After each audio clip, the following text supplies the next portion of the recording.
Assalamualaikum warahmatullahi wabarakatuh. Ketemu lagi dengan Ibu Ratna Deutami.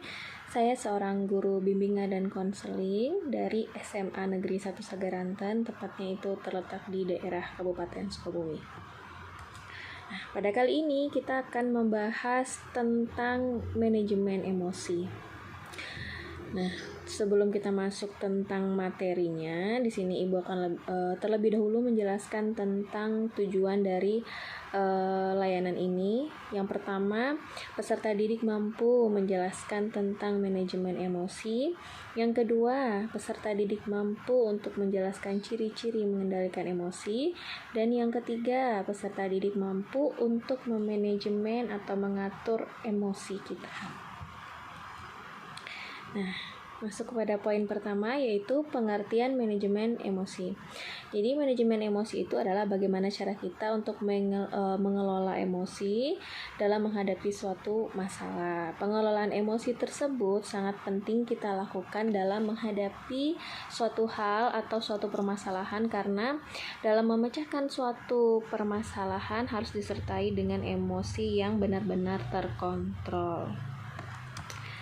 Nah, di sini kalau kita kurang bisa mengendalikan emosi saat menghadapi masalah, bukannya selesai masalah tersebut, tapi makin panjang permasalahan tersebut dan tidak menemukan titik terangnya. Materi selanjutnya, poin yang kedua, yaitu tentang ciri-ciri individu yang tidak mampu untuk mengendalikan emosi. Yang pertama, berkata keras dan kasar kepada orang lain.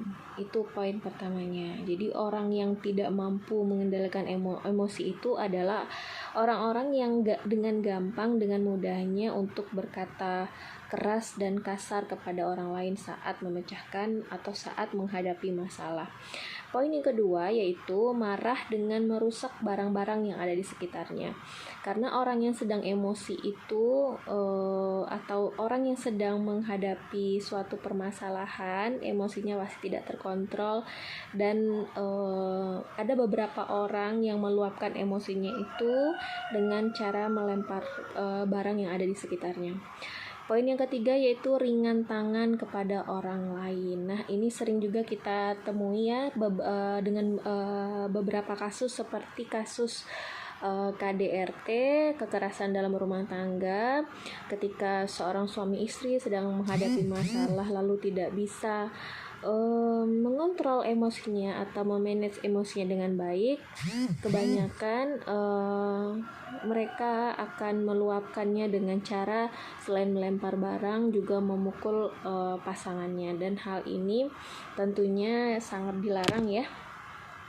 Nah, poin keempat, yaitu melakukan tindak kriminal atau tindak kejahatan.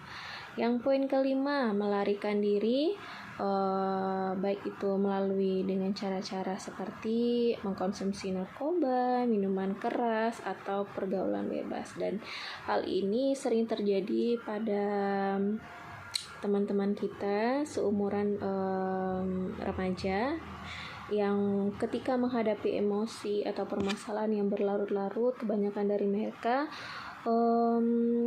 meluapkan permasalahannya, meluapkan emosinya dengan cara-cara yang tidak baik, seperti bisa dengan penggunaan narkoba, pergaulan bebas, tindakan kriminal, dan yang lain sebagainya.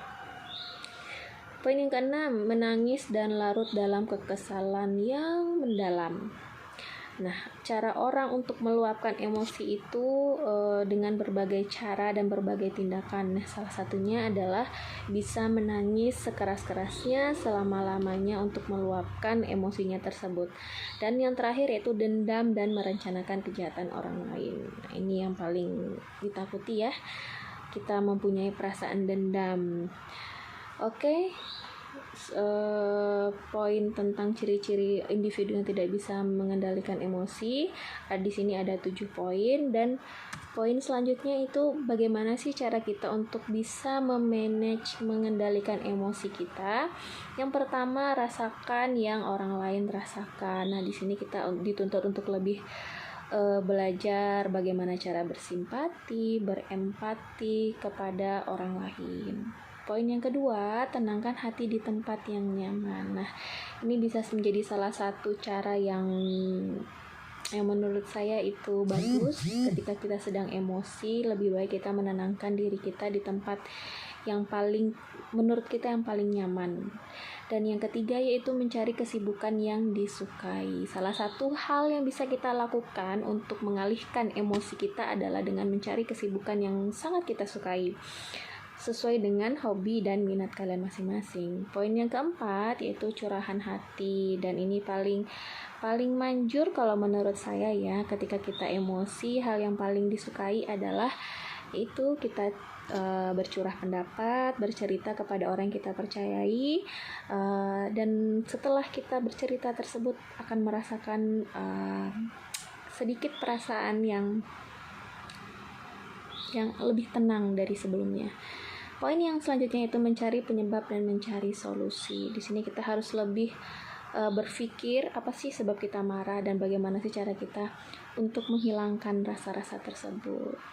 Dan poin yang selanjutnya itu ingin menjadi orang baik. Poin yang selanjutnya cuek dan melupakan masalah yang ada. Terkadang kita pun harus memiliki pemikiran yang terkadang cuek akan sesuatu hal, karena kalau kita terlalu memikirkan sesuatu hal yang tidak berguna seperti omongan-omongan orang yang tidak baik, maka itu akan membuat diri kita menjadi orang yang tidak maju. Selanjutnya poin yang terakhir yaitu berpikir rasional sebelum bertindak. Jadi sebelum kita ingin meluapkan sesuatu unek-unek atau emosi, lebih baik kita memikirkan dulu akibatnya. Apakah ini baik untuk saya atau tidak? Apakah ini baik untuk orang lain atau tidak? Oke. Nah, mungkin sekian dulu ya pertemuan kita kali ini tentang bahasan kita tentang manajemen emosi. Ibu harapkan kalian lebih bijak lagi ketika menghadapi emosi, lebih bijak lagi menghadapi masalah, lebih bijak lagi ketika kalian ingin membuat suatu keputusan. Mungkin sekian dulu ya pertemuan kita. Mohon maaf jika ada kata-kata yang salah. Assalamualaikum warahmatullahi wabarakatuh. Dadah.